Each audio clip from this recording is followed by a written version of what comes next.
Hello दोस्तों, मेरा नाम है वेदांश और आज मैं आप सभी को साइंस का चैप्टर ब्लड पढ़ाने वाला हूँ। जैसा कि आप सभी जानते हैं कि ब्लड लाल रंग का होता है। ब्लड जो होता है लाल रंग का होता है। तो कभी आपने ये सोचा है कि ब्लड का जो रंग होता है लाल, वह किस कारण होता है? तो ब्लड का जो रंग होता है लाल, वह उसमें उपस्थित एक प्रोटीन के कारण होता है। उसमें उपस्थित एक प्रोटीन के कारण होता है, जिस प्रोटीन का नाम होता है हीमोग्लोबिन। हीमोग्लोबिन प्रोटीन के कारण रक्त का रंग लाल होता है।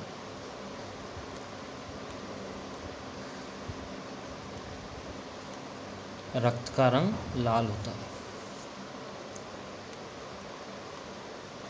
रक्त जो होता है वह एक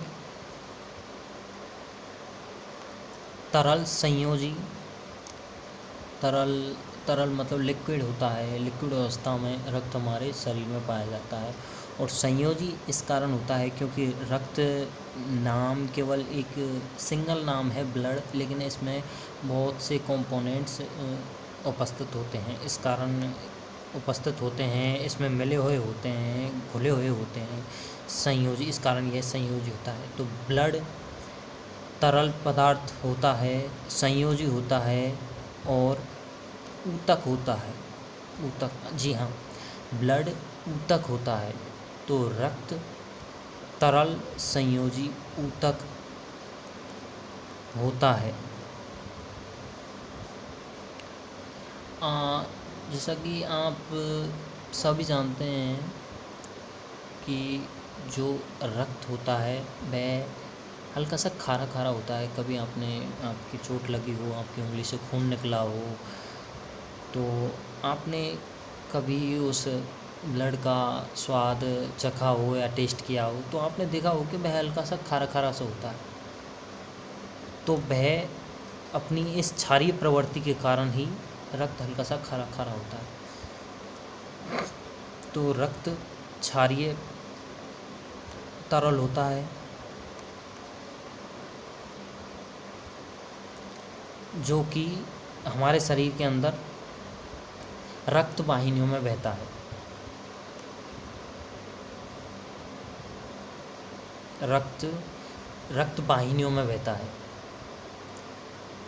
तो ये शब्द हैं, ये वर्ड हैं 4-5, जिनसे मिलकर एक सिंपल सी रक्त की परिभाषा बन जाती है। सिंपल सी ब्लड की, रक्त की परिभाषा बन जाती है कि ब्लड या फिर रक्त जो होता है वह एक रक्त या फिर ब्लड जो होता है वह एक तरल संयोजी ऊतक होता है। वह एक तरल संयोजी ऊतक होता है जो हमारे शरीर में रक्त वाहिनियों में बहता है। रक्त एक तरल संयोजी ऊतक होता है जो हमारे शरीर में रक्त वाहिनियों से होकर बहता है। रक्त क्षारीय प्रवृत्ति का होता है। रक्त क्षारीय प्रवृत्ति का होता है। रक्त हमारे शरीर में 2 प्रकार का रक्त होता है। रक्त हमारे शरीर में 2 प्रकार का रक्त होता है। पहला होता है अशुद्ध रक्त, दूसरा होता है शुद्ध रक्त। अशुद्ध रक्त वह होता है जो डीऑक्सीजनेटेड होता है। डीऑक्सीजनेटेड मतलब ऑक्सीजन रहित, या फिर दूसरे शब्दों में कहें तो CO2 उपस्थित होती है अशुद्ध रक्त में। और शुद्ध रक्त वह होता है जो कि ऑक्सीजनेटेड होता है, जिसमें ऑक्सीजन उपस्थित होती है। तो जिस माध्यम से फिर जिन वाहिनियों में ब्लड हमारे शरीर में भ्रमण करता है वह होती हैं, दो प्रकार की वाहिनियों में भ्रमण करता है। पहला होती हैं धमनियाँ और दूसरी होती हैं सिराएँ। जिन माध्यम से ब्लड हमारे शरीर में बहता है, भ्रमण करता है, वह दो माध्यम होते हैं। पहला होता है धमनियाँ, दूसरी होती हैं सिराएँ। तो धमनियाँ याद रखना है आपको, धमनियों में हमेशा ऑक्सीजन युक्त रक्त या फिर शुद्ध रक्त बहता है। और दूसरी होती हैं सिराएँ, जिनमें हमेशा CO2 युक्त या अशुद्ध रक्त बहता है। तो धमनियों में हमेशा शुद्ध रक्त बहता है और सिराओं में अशुद्ध रक्त बहता है। ठीक है। और धमनियों में जब शुद्ध रक्त बहता है या फिर ऑक्सीजन युक्त जो रक्त होता है जो धमनियों में बहता है वह लाल रंग होता है, उसका जो रंग होता है वह लाल रंग का होता है। और दूसरी जो सिराएँ होती हैं उनमें जो CO2 युक्त रक्त बहता है या फिर अशुद्ध रक्त बहता है उसका जो रंग होता है वह हल्का बैंगनी रंग का होता है, हल्का बैंगनी रंग का होता है। आपने देखा होगा कि हमारे हाथ से या फिर हमारे शरीर के विभिन्न अंगों में ऊपर से ये नीली नीली सी छोटी छोटी नलियाँ होती हैं। ये जो नीली नीली सी छोटी छोटी नलियाँ होती हैं ये वास्तव में सिराएँ होती हैं, क्योंकि सिराएँ हमारे शरीर में हल्की सी उभरी हुई होती हैं। और ये जो नीली नीली सिराएँ दिखती हैं इन्हीं के अंदर अशुद्ध रक्त या फिर CO2 युक्त रक्त बहता है। अब आगे हम बात करते हैं ब्लड की मात्रा की, कि भाई ब्लड जो होता है वह हमारे शरीर में कितनी मात्रा में पाया जाता है। तो ब्लड होता है वह मेल और फीमेल दोनों में अलग अलग मात्रा में पाया जाता है। तो पुरुष में जो रक्त की मात्रा होती है वह होती है 4 से 6 लीटर और महिला में रक्त की मात्रा होती है 4 से 5 लीटर। हम कह सकते हैं कि पुरुष में ब्लड की मात्रा महिला से अधिक होती है। अब बात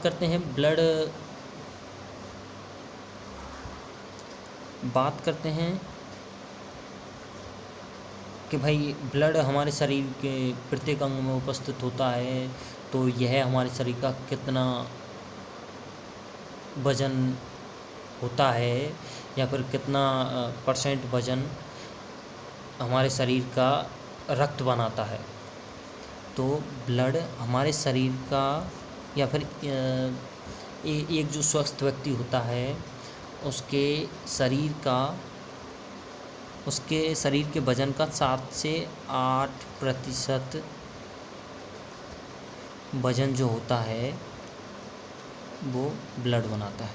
एक स्वस्थ व्यक्ति के 7 से 8% वजन ब्लड बनाता है। ठीक है। अब जो होती है ब्लड, तो भाई ब्लड की pH कितनी होती है। ब्लड जो होता है वह क्षारीय होता है, तो ब्लड की pH कितनी होती है। तो ब्लड की pH होती है 7.35 to 7.45।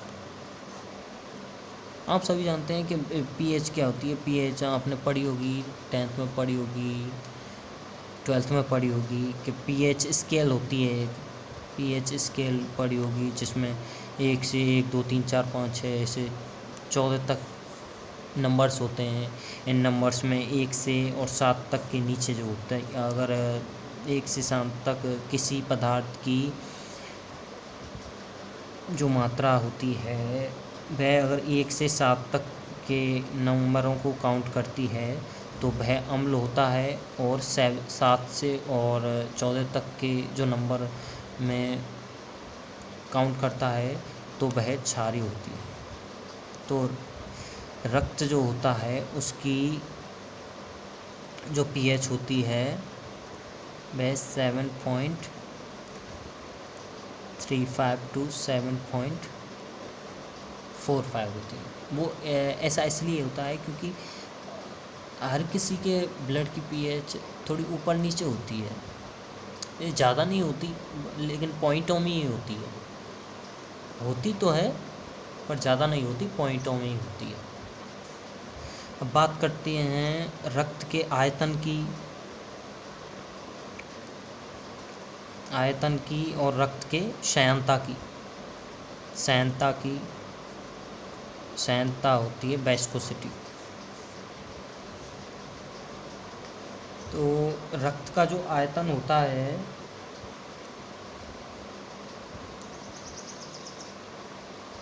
आयतन और श्यानता बोले तो एक ही होती है, यहाँ पर कह सकते हैं। रक्त का आयतन श्यानता कितनी होती है, रक्त की वेस्कोसिटी कितनी होती है? तो रक्त की वेस्कोसिटी होती है 3.4 टू 5.4। ये रक्त की वेस्कोसिटी श्यानता होती है। और रक्त का घनत्व होता है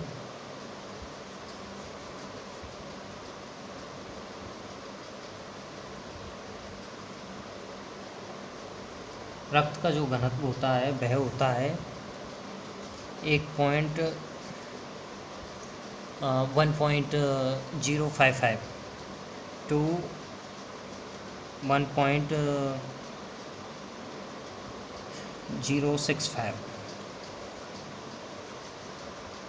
ये जो 2 के बाद और 2 के पहले जो मैं लिख रहा हूँ कि इसलिए लिख रहा हूँ क्योंकि हर किसी में पॉइंट से ऊपर नीचे के कुछ नंबर्स की मात्रा अलग अलग होती है। ऐसा नहीं है कि एक ही नंबर ये है तो हर किसी व्यक्ति के जो घनत्व की मात्रा ये आएगी या फिर पीएच की मात्रा 7.35 ही आएगी। यह कुछ में ज़्यादा होती है, कुछ में कम होते हैं। ठीक है, अब बात करते हैं तापमान की, टेम्परेचर की। तो भाई हमारे शरीर का जो तापमान होता है वो तो 37 डिग्री होता है, तो ब्लड का तापमान भी इतना ही होता होगा। जी हाँ, ब्लड का तापमान भी उतना ही होता है, क्योंकि ब्लड के कारण ही, या फिर दूसरे शब्दों में कहें तो ब्लड ही हमारे शरीर का तापमान प्रत्येक अंग में, प्रत्येक हिस्से में मेंटेन रखता है। तो ब्लड का जो टेम्परेचर होता है वह होता है 38 डिग्री सेल्सियस, या फिर फ़ारेनहाइट में बोलें तो 100 डिग्री फ़ारेनहाइट। ठीक है, अब भाई बात करते हैं हम ब्लड के कार्यों की, कि भाई हमारे शरीर के अंदर ऐसे कौन कौन से कार्य हैं जिनको ब्लड पूरा करता है। तो वह होता है ऑक्सीजन व CO2 का जो हमारे शरीर में भ्रमण होता है वह ब्लड के माध्यम से ही होता है। वह ब्लड के माध्यम से ही हमारे शरीर के अंदर ऑक्सीजन व CO2 का भ्रमण होता है। वो कैसे होता है कि ऑक्सीजन को फेफड़ों से ब्लड शरीर के प्रत्येक अंग, कोशिका व ऊतक तक पहुंचाने का कार्य ब्लड ही करता है। फेफड़ों से ऑक्सीजन को शरीर के प्रत्येक अंग, ऊतक व कोशिका तक पहुंचाने का कार्य ब्लड करता है। और शरीर के प्रत्येक हिस्से, अंग व कोशिका से CO2 को ग्रहण करके वापस फेफड़ों तक ले जाने का कार्य भी ब्लड ही करता है। तो हम कह सकते हैं कि फेफड़ों से CO2 को शरीर के प्रत्येक भाग तक पहुंचाने का कार्य ब्लड करता है, और शरीर के प्रत्येक भाग से CO2 को ले जाने का कार्य कहाँ ले जाने का कार्य?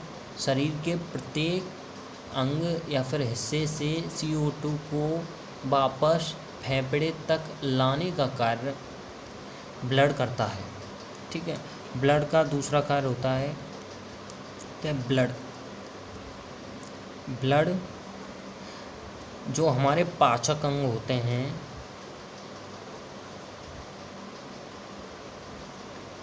ब्लड के माध्यम से ही हमारे पाचन अंगों से पोषक पदार्थ शरीर के प्रत्येक कोशिका तक पहुंचते हैं। या दूसरे माध्यम में कहें कि जो पोषक पदार्थ होते हैं उसको शरीर के प्रत्येक अंग तक ले जाने का कार्य ब्लड करता है। तीसरा होता है अपशिष्ट पदार्थ।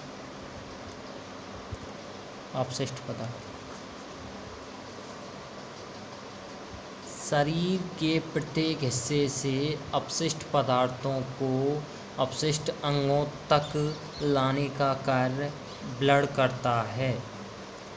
या दूसरे माध्यम में कहें कि शरीर के प्रत्येक हिस्से से अपशिष्ट पदार्थों को अपशिष्ट अंगों तक लाने का जो कार्य होता है वह ब्लड करता है। ब्लड का चौथा कार्य होता है स्कंदन प्रक्रिया। स्कंदन प्रक्रिया वह होती है जब किसी कारणवश आपकी उंगली कट जाती है या फिर आपके चोट लग जाती है, और चोट लगने के बाद आपकी उंगली या पैर से या हाथ से पैर से जो ब्लड बहता है ना, तो उस बहने की जो प्रक्रिया होती है उसे स्कंदन प्रक्रिया कहते हैं। तो ब्लड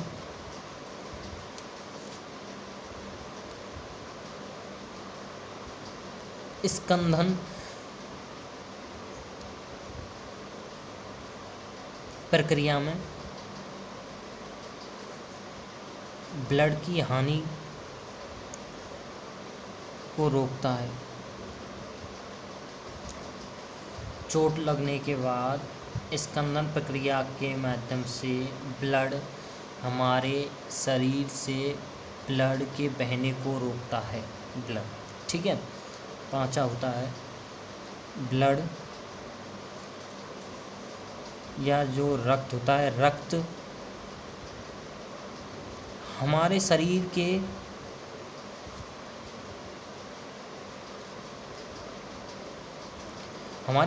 के प्रत्येक हिस्से में तापमान को नियंत्रित रखता है, तापमान को स्थिर बनाए रखता है। या फिर दूसरे शब्दों में हम कहें कि जो ब्लड होता है वह एक ऊतक, एक कोशिका से शरीर के प्रत्येक हिस्से, प्रत्येक कोशिका तक टेम्परेचर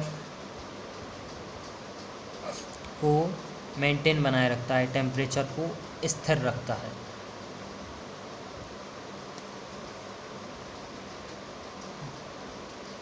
ब्लड का जो छठा कार्य होता है वह होता है ब्लड में उपस्थित WBC या वाइट ब्लड सेल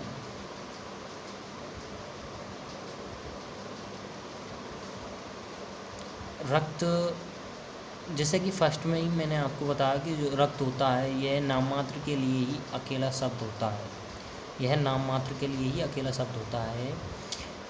बाकी इसमें बहुत से कंपोनेंट उपस्थित होते हैं। तो रक्त में एक सेल पाई जाती हैं, आपने सुना होगा कि वाइट ब्लड सेल और red blood cell, RBC, WBC। तो ये जो WBC होती हैं यह होती हैं भक्षक कोशिकाओं के नाम से जाना जाता है इन्हें, WBC कोशिकाओं को। वो इसलिए जाना जाता है क्योंकि ये जो ब्लड में उपस्थित श्वेत रक्त कोशिकाएं होती हैं, वह ब्लड को या हमारे शरीर को जीवाणुओं से लड़ने में मदद करती हैं और हमारी शरीर की प्रतिरोधक क्षमता को बनाए रखती हैं। ब्लड में उपस्थित WBC या फिर वाइट ब्लड सेल हमारे शरीर की बाह्य जीवाणुओं से मदद करती हैं। बैक्टीरिया आदि से हमारी मदद करती हैं और शरीर की रोग प्रतिरोधक क्षमता को बनाए रखती हैं या फिर बढ़ाती हैं,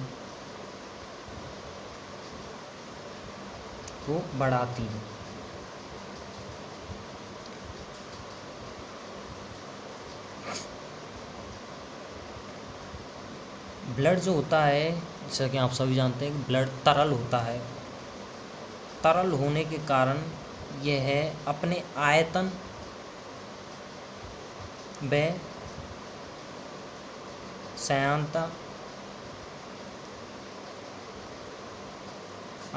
श्यानता वेस्कोसिटी जिसे बोला जाता है।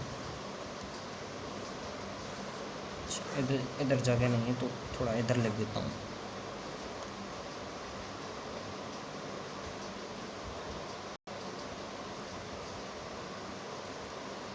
तो जो ब्लड होता है, जैसा कि आप सभी जानते हैं कि तरल होता है,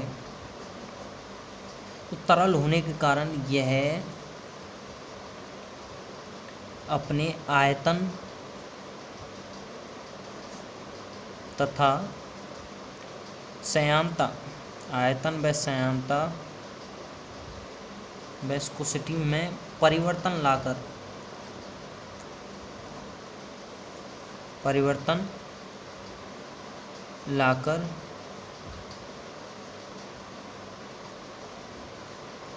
ब्लड प्रेशर को रोकता है। अब ये मैं आपको बाद में बताऊंगा कि ब्लड प्रेशर क्या होता है।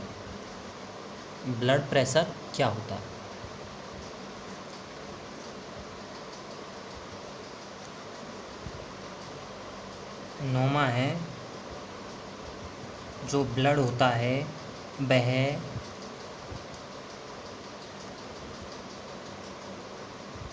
हार्मोन्स होते हैं जो कि हमारी अंतस्रावी ग्रंथियों में बहते हैं। उन ग्रंथियों से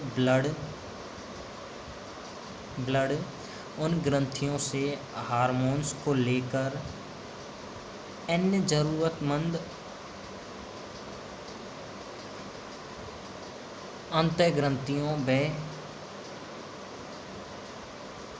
कोशिकाओं तक हार्मोन्स को पहुंचाते हैं।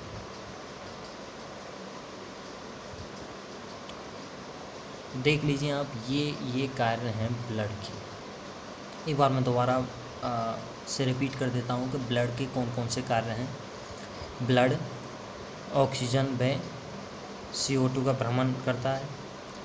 ब्लड ऑक्सीजन व CO2 का हमारे शरीर में भ्रमण कराता है, या फिर दूसरे शब्दों में कहें कि ये जो ऑक्सीजन और CO2 होती है, इसका जो भ्रमण होता है हमारे शरीर में या फिर गमन होता है, वह ब्लड के माध्यम, रक्त के माध्यम से ही होता है।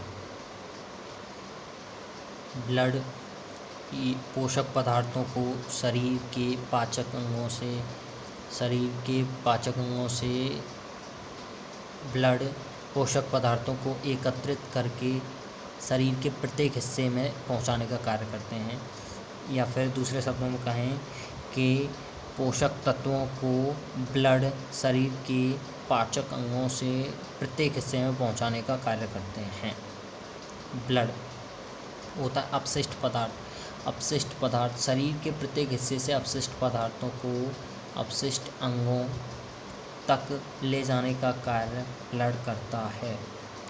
ब्लड स्कंदन प्रक्रिया में ब्लड की हानि को रोकता है, या फिर रक्त के बहने को रोकता है। चोट लगने के बाद ब्लड स्कंदन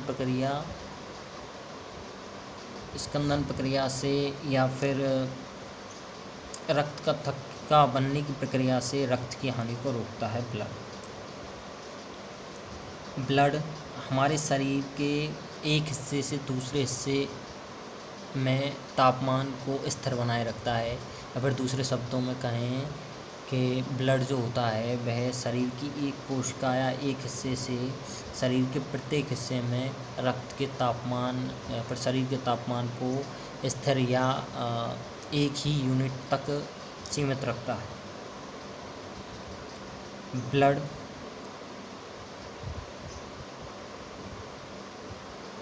ब्लड में उपस्थित जो WBC होती हैं या फिर श्वेत रक्त कणिकाएँ होती हैं, उन्हें भक्षक कोशिकाओं के नाम से जाना जाता है। ब्लड के संगठन में जो WBC कोशिकाएं सेल पाई जाती हैं वह भक्षक कोशिकाएं होती हैं, जो कि बाह्य जीवाणुओं से हमारे शरीर की रक्षा करती हैं और हमारी जो शरीर की रोग प्रतिरोधक क्षमता है उसको बढ़ाती हैं।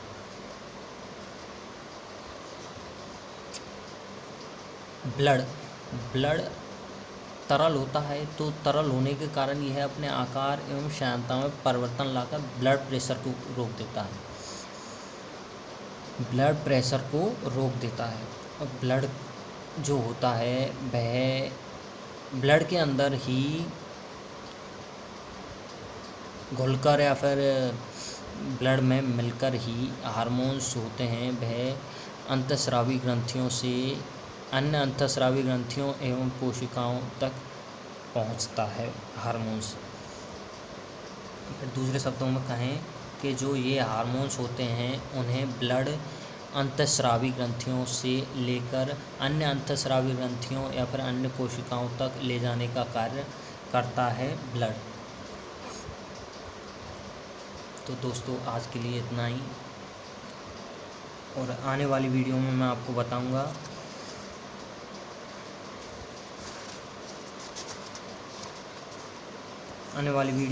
बताऊंगा कि ब्लड जो होते हैं इसके ब्लड के संगठक में कौन कौन से कंपोनेंट्स उपस्थित होते हैं, या फिर जो ब्लड होता है वह कौन कौन से कंपोनेंट्स कौन कौन से तत्वों से मिलकर बना हुआ होता है, जैसे कि WBC, RBC, प्लाज्मा, प्रोटीन, ये सब मैं आपको आने वाली वीडियो में बताऊंगा।